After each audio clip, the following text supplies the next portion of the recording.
पंहिंजे महबूब खे तो असांजे मोकिलियो। रब पाक फरमाया क़द जाकुम मिनल्लाहि तहक़ीक़ तव्हांजे अल्लाह जे तरफ़ खां आयो। मुंहिंजा मालिक छा आयो? मिनल्लाहि नूर, तव्हांजे नूर आयो। छा आयो? रब चवे मुंहिंजो महबूब नूर आहे, तू वरी चवे नबी नूर न आहे। पोइ सरदार जा तो सवाल करे तुंहिंजी अख में छा आहे? जे तू पंहिंजे अख जे नूर खे मञे त पोइ रसूल खे बि मञे। सुभान अल्लाह। जे कलमो पढ़े तो उनखे बि मञे। जे तुंहिंजी अख में रब तोखे नूर सरी ॾेई सघे थो, पंहिंजे नबी खे सरापा नूर बनाए सघे थो। मुख्तसर तवज्जो रहे। मुझे महबूब मुस्तफ़ा जो मिलाद मुझे रब पाक हिन कायनात सजा करे तो असांखे मोकिले करे रब पाक पंहिंजो रब खे ज़ाहिर करे, पंहिंजो रब थियण ज़ाहिर करे महबूब मुस्तफ़ा जे करे। वो सरदार अली शाह चवे कि मुझे रब जो मिलाद आहे। मुंहिंजा पहिरियों तो फ़र्ज़ जॾहिं बि मुंहिंजा पहिरियों तो रब पाक फरमायो मां जॾहिं हिनखे ठीकु करे वठां, हिन में पंहिंजो रूह फुकिया, उनजे वास्ते सभु सजदे में किरी पियो। सभु ॾींहं फ़र्ज़ जॾहिं जो हज़रत आदम अलैहिस्सलाम में रूह फुकियो पियो, सजदे में किरी पिया, मथो मुबारक मथे खयो, ॿियो सजदो कयो। रब पुछंदा ए फ़र्ज़ तो ॿियो सजदो छो? ॿियो सजदो छाजे करे? मुख्तसर अर्ज़ किया मुंहिंजा प्यारा दोस्तो, फ़रिश्तनि अर्ज़ कयो त मुंहिंजा मालिक असां फ़रिश्तनि मां हिकु फ़रिश्ते, छा हिकु फ़रिश्ते लोहे महफूज़ में पढ़ियो हो त रब हुकुम कंदो मुंहिंजे नबी जी अताअत कयो, पोइ हिननि मां हिकिड़ो रब जो हुकुम न मञींदो ऐं नबीअ जी अताअत न कंदो, उनखे तड़े करे जन्नत मां लानत जो तोप ॾेई करे कढियो वेंदो क़यामत ताईं। मुंहिंजा मालिक तो हुकुम कयो, असां तुंहिंजो हुकुम मञे करे तुंहिंजे नबीअ जी अताअत कईसीं, ॿियो सजदो इनजे करे कयोसीं त मुंहिंजा मालिक तुंहिंजो शुक्र आहे असांखे हुकुम मञण वारनि मां बणाई, नबी जे अदब वारनि मां बणाई। तो सरदार अली शाह चवे शुक्रानो छा आहे? इहो ई त मिलाद आहे। ऐं तो असां 12 महीने मिलाद कंदा आहियूं। सरदार अली अर्ज़ करे त क़यामत ताईं फ़रिश्ता मिलाद मल्हाईंदा रहंदा, वरी सिकंदा रहंदा क़यामत ताईं। वरी तव्हांखे चवंदासीं फ़रिश्ता कीअं क़यामत ताईं मल्हाईंदा? हेॾे तवज्जो रहे। जॾहिं नूर पाक हज़रत आदम अलैहिस्सलाम खे रखी वियो त रब पाक जे दरबार में अर्ज़ कई मुंहिंजा मालिक हीअ आवाज़ छाजो आहे, हीअ कतार छाजी आहे? रब पाक फरमायो त तुंहिंजी पुश्त में मुंहिंजे नबीअ जो नूर रखियो वियो आहे। पोइ इहे फ़रिश्ता मुंहिंजे महबूब मुस्तफ़ा जे नूर जो दीदार कंदा, दुरूद और सलाम पढ़ंदा हलंदा था वञनि। अर्ज़ कई मुंहिंजा मालिक मुंहिंजी पुश्त में न मुंहिंजे चेहरे में चिमके, जॾहिं जो चेहरे में नूर पाक चिमकियो त हाणे फ़रिश्ता अॻियों पिया हलनि, दुरूद और सलाम पढ़ंदा हलंदा पिया वञनि, कतार लॻी पई आहे। पोइ उहो नूर पाक जॾहिं अमल सां बीबी हवा सां जे पेट में आयो त हाणे फ़रिश्ता हज़रत आदम अलैहिस्सलाम जे साम्हूं, बीबी हवा जे साम्हूं, हज़रत आदम अलैहिस्सलाम ॾिसंदे ॾिसंदे अर्ज़ कई मुंहिंजा मालिक हे तुंहिंजा फ़रिश्ता मूंखे त अचनि ई कोन था। मुंहिंजा मालिक तुंहिंजा फ़रिश्ता मूंखे नथा अचनि, न मूंखे निहारनि था, हे त बीबी हवा ॾे था वञनि। रब पाक फरमाया त मुंहिंजा नबी आदम जी मुंहिंजा मालिक तोखे ख़बर आहे छो न मुंहिंजा मालिक तूं करम कर। रब पाक फरमाया त जॾहिं मुंहिंजे महबूब मुस्तफ़ा जो नूर तुंहिंजे चेहरे में चिमके पियो त फ़रिश्ता तुंहिंजे साम्हूं अची करे मुंहिंजे नबीअ जो दीदार पिया कनि। हाणे बीबी हवा जे पेट में आहे, हाणे बीबी हवा जे साम्हूं अची करे उते दीदार था कनि। ए आदम न तोॾे ईंदा न बीबी हवा ॾे था अचनि, इहे त मुंहिंजे नबीअ जे नूर जो दीदार करण था अचनि। अजबे गुंबद खिज़रा 70,000 फ़रिश्ता दुरूद और सलाम पढ़ंदा दीदार कंदा हलंदा था वञनि, वरी क़यामत ताईं सिकंदा रहंदा। इहे क़यामत ताईं कतार कान खुटंदी जॾहिं हज़रत आदम अलैहिस्सलाम जॾहिं महबूब मुस्तफ़ा नूर पाक जो दीदार फ़रिश्ता कंदा आया, अजबे रोज़े अतर जो दीदार कंदा हलंदा था वञनि, क़यामत ताईं इहा कतार न खुटंदी। त पोइ सरदार अली शाह चवे त इहो मिलाद ॾाढा जो हथ बदले तो है। पोइ सरदार अली शाह चवे इहो फ़रिश्तनि जो मिलाद, नबीअ मिलाद कीअं मल्हायो? ए दुनिया जा इंसान तो असांखे मना थो करे त मिलाद न मल्हा, ख़ुदि रब मिलाद मल्हाए, फ़रिश्ता मिलाद मल्हाए, नबी मल्हाए, असां छो रब पाक फरमाता है नबी मां तव्हांखे नबूवत ॾिनी, अची वञे मुझा मालिक नबियन अर्ज़ कयो मुझो महबूब तुझो महबूब असा जो सरदार जे असा जे टाइम में अची असा नबूवत छॾे उम्मत छॾे रिसालत छॾे किताब छॾे उम्मती छॾे असा पाण कलमो पढ़ी करे उम्मती बणजी वेंदासीं अरे बाबा का फरमाते हैं नबियो पाण दे गवाह बणना मां भी तव्हां खे गवाह अदा नबूवत रिसालत किताब उम्मत छड़न इन को खुशी है जी तवा सा खुशी कई है किताब सजा करे आया हो नबियन तो जो असा जे समय में चीज तो साशे छड़े दीना नबूवत छड़े दीना से किताब छड़े दीना से रिसालत उम्मत छड़े करे कलमो पढ़ी करे उम्मती बणजी तो सरदार हमेशा कहे इयो तो नबियन जो मिला बच्चों तो अम्मा आमना साल को कुछ होने तो बोलो वरण भी मिला तो मलाए और पत्थर भी मिला तो मलाए ना अम्मा आमना साल फरमाती जरे मुझे महबूब मुझे पेट मुबारक में आया तो उन वक्त मुझे खबर काने उन रात मुझे खबर काने पई तो मुझे महबूब मुझे पेट में अची अम्मा आमना साल फरमाती सुबह जो सवेरे घर का बाहर निकतम तो कुरैश खानदान जा जानवर चरण पिया उन्हनि चरण छॾे करे मुझे साम्हूं सिफ़ थी बीह रहिया कतार बदी बीह रहिया मूंखे मुबारक ॾिनो अम्मा आमना मुबारक हुजई अल्लाह जो हबीब तुंहिंजे पेट में अची वियो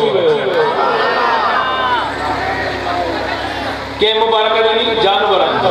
कुरैश खानदान जे जानवरन हाणे फैसलो कर रब पाक जानवरन के इल्म दे त मुजो महबूब कायनात जो सरदार खातम नबी अमर जे पेट में अची वियो आ जे रब जानवरन के इल्म दे पांजे नबी के इल्म दे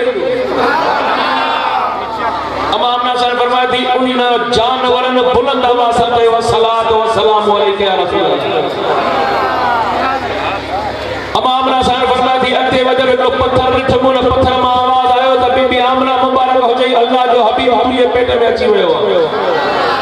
ऐ उन पत्थर भी बुलंद आवाज से व सलात व सलाम अलैका या रसूल अल्लाह अते वजर वण झुकी करे मुखे मुबारक करे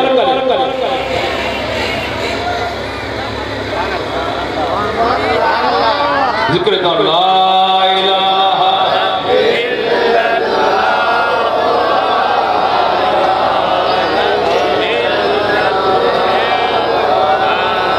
सुभान अल्लाह डाडा जो भेज तस्तरी ये ना साईं सिराजा मशाती है हथ मथे करे भेज तस्तरी वाह सुभान अल्लाह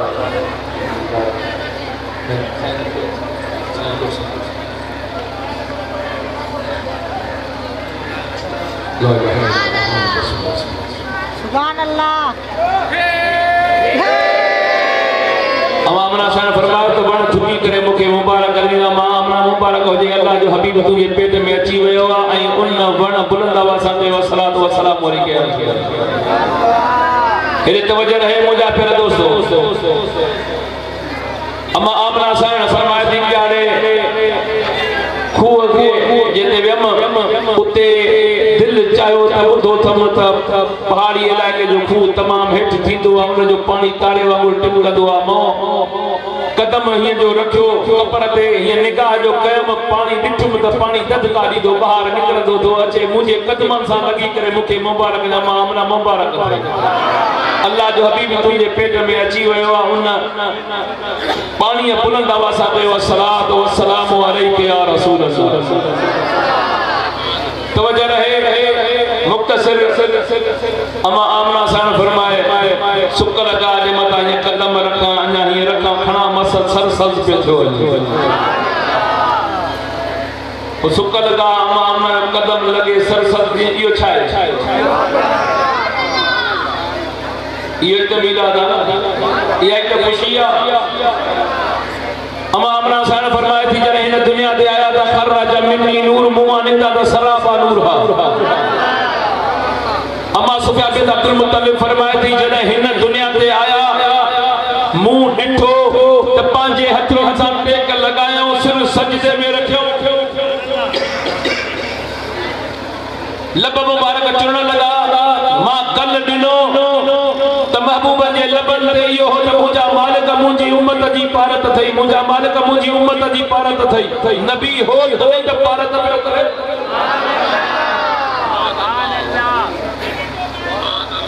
अमा सुफिया बिन अब्दुल मुत्तलिब फरमाए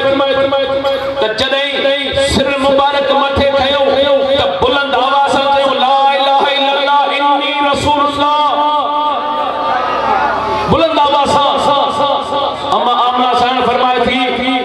मां चिट्टो ॿुधो ला इलाहा इल्लल्लाह इन्नी रसूलुल्लाह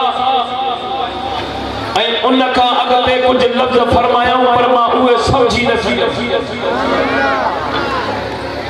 तेरे तवज्जो रहे अमा आमना सां फरमाए थी त उन नूर जी रोशनी सां मुंह ॾिठो त दीवारनि मां निगाहूं पार पहाड़नि मां निगाहूं पार मूंखे शाम जूं महलतूं नज़र आयूं ये नूर जी रोशनी जो इहो कमाल आहे त ख़ुदि नूर जो कमाल छा हूंदो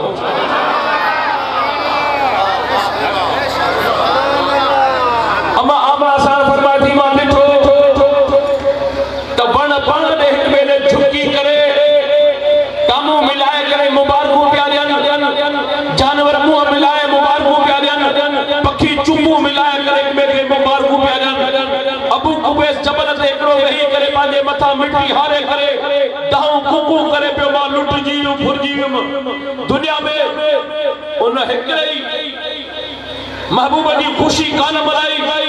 बाक़ी दुनिया जे ज़र्रे ज़र्रे मुंहिंजा पैर जो महबूब मुस्तफा जी आमद जी ख़ुशी मल्हाई आहे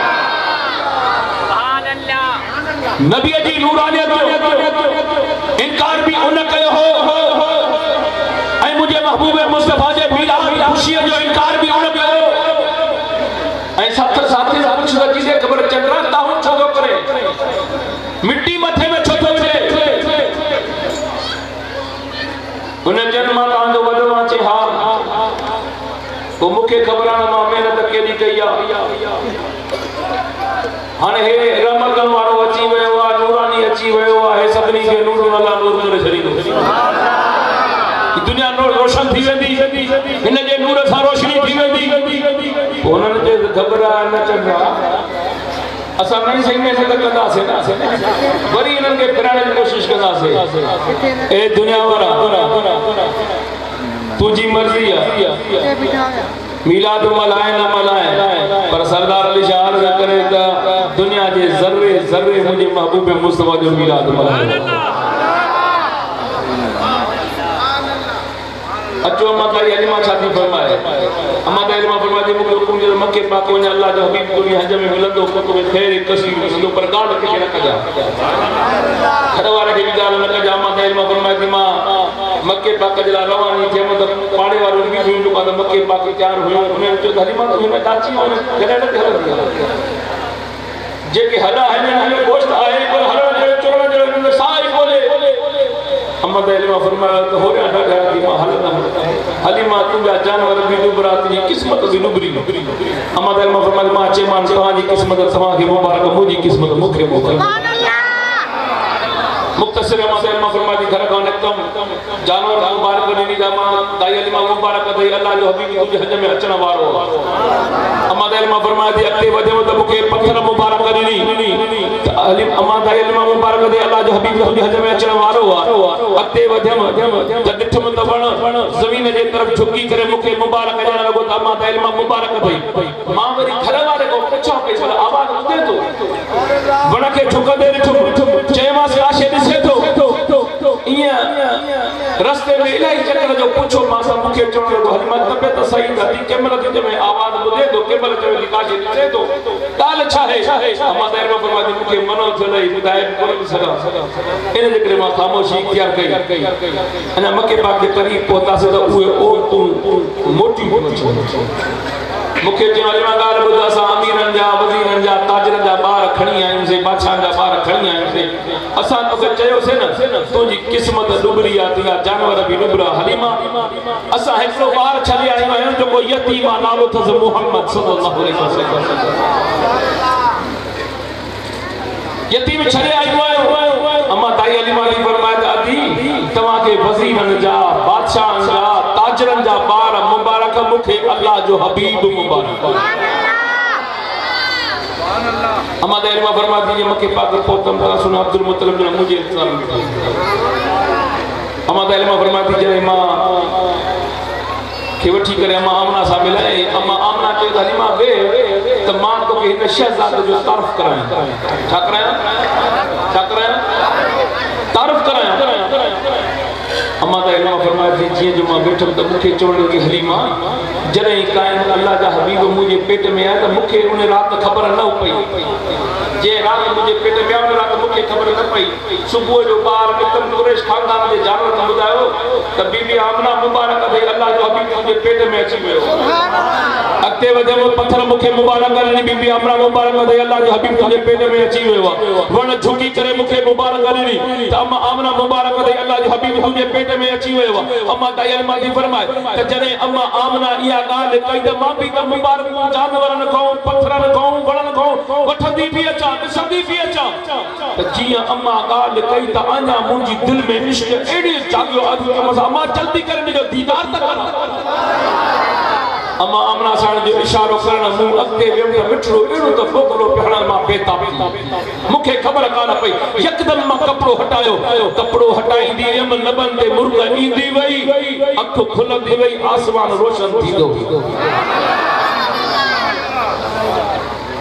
अम्मा दा इल्मा फरमाती मुंहिंजी छाती सॼो पासो सुक हो मवन जो मुर्गर मुंहिंजी छाती में चुप शुरू थी सीने से लाए करे मिठड़ी वेही करे एतिरे में मुंहिंजो खीर वहण शुरू थी वियो अम्मा दा इल्मा फरमाती मां मवन खे अम्मा आमना खे अर्ज़ कयो अम्मा हिन खे वठ त मां घर वारे खे त ॿुधाया दिलि में ख़्यालु कयो अलाह यतीम सम्झी करे खणंदो अलाह न खणंदो ॿुधो अथई अम्मा दा इल्मा फरमाती मां इहो इरादो करे अञा ॿाहिरि वियुमि त इलाज कयां मिठू कयांसि राज़ी कयांसि अञा चाउठ खां ॿाहिरि निकितमि ॿिन्ही हथनि सां मूंखे सॾे वो बीबी हलीमा हेॾे था कुझु मां छो थो करे मूंखे चए बीबी हलीमा हेॾे त हार जेका ॾाची साह में मरे पई अॼु उहा थुली बदारी खीर थलनि मां लहे थो पियो ऐं कॾहिं जेको साह में मरे पियो चुरी न पियो सघे हाणे ॾिस त थुलो बदार जो कुंड मथे कुंड थोरे सुभान अल्लाह अञा दीदार बि न कयूं छा सिर्फ़ु इहा ख़ुशी दरबार में पहुचंदा विया ख़ुशी मिलंदी वेंदी त पोइ सरदार छा चए त अम्मा दाई अम्मा जी दाची ऐं जॾहिं जो इहो छा आहे पोइ तुंहिंजी मर्ज़ी आहे तूं न मला त न मला पर आशिक़ त मल्हाईंदा न जानवर ख़ुशियूं मल्हाइनि पत्थर ख़ुशियूं मल्हाइनि पोइ असां छो न मल्हायूं अम्मा दा इल्मा फरमाए थी जॾहिं मां उहा करी मोहम्मद साहिब खां अर्ज़ु करे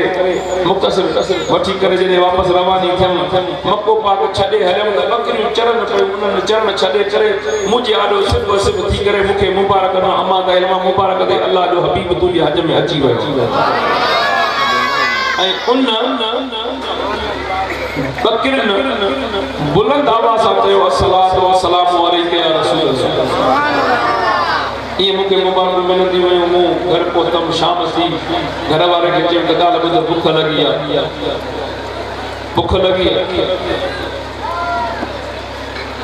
बुख लॻी वञ ॿकरियुनि में खीर कढी आहे मूंखे चई त मां ॿकरियूं साह में मरण थी वरी काॾो वञो ॿकरियुनि में खीर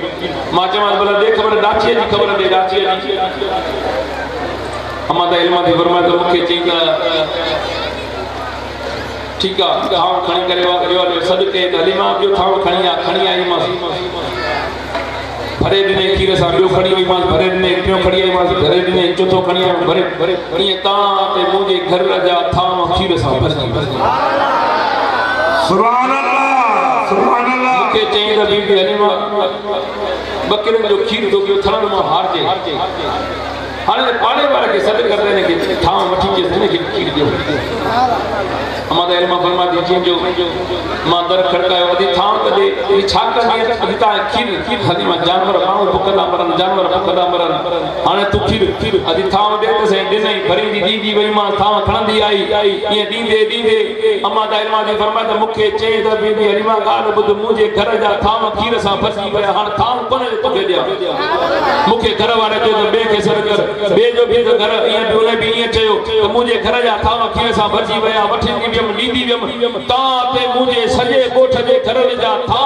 खीर सा भजी वया पर मुझे बकरन में खीर घट न थियो यार जे मुझे महबूब मुस्तफा जी खुशी जी आमद पत्थर मला जानवर मला अबू लहब खुशी मलाए पानी सोचा नौकरानी के इशारो करे बिना सुभान अल्लाह आज अदीजन में बाप ने खबर तो अच्छा मामलो अचे त ॾाढो ॾुखियो मामलो आहे पर जॾहिं हिन महबूब करीम अल्लाह जो हबीब में दुनिया ते आयो उन वक्त मूंखे सोबिया जी ख़बर ॿुधाई त भाटियो जायो थी उन खुशी में भाटरे की खुशी में सिर्फ भाटरे की खुशी साजी खुशी इशारो कयो हाने उहा रात ऐं ॾींहुं ईंदो आहे त उन रात ऐं ॾींहं जे करे हिन माकड़े मां माखी मिलंदी आहे आंगुर मां बि मां खीर मिलंदो आहे जेको सारी रात ऐं सारो ॾींहुं सुकून सां गुज़रंदो आहे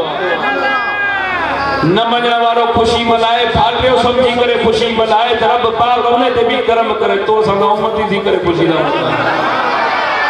रब सरदार अली शाह अर्ज़ करे रब मिलाद मल्हाए फरिश्ता मिलाद मल्हाए नबी मिलाद मल्हाए पत्थर जानवर वण पानी मिलाद मल्हाए पोइ तो सां दुआ के अल्लाह तबारक व तआला तमा सा के महबूब मुस्तफा जे मिलाद मल्हाइण जी तौफीक अता फरमाए मु आजिज़ बेकार जो अर्ज़ करणो आहे ॿुधण पंहिंजे बारगाह में क़बूल ऐं मक़बूल फरमाए नींगर मुंहिंजे मथां तकरीर कोन कंदा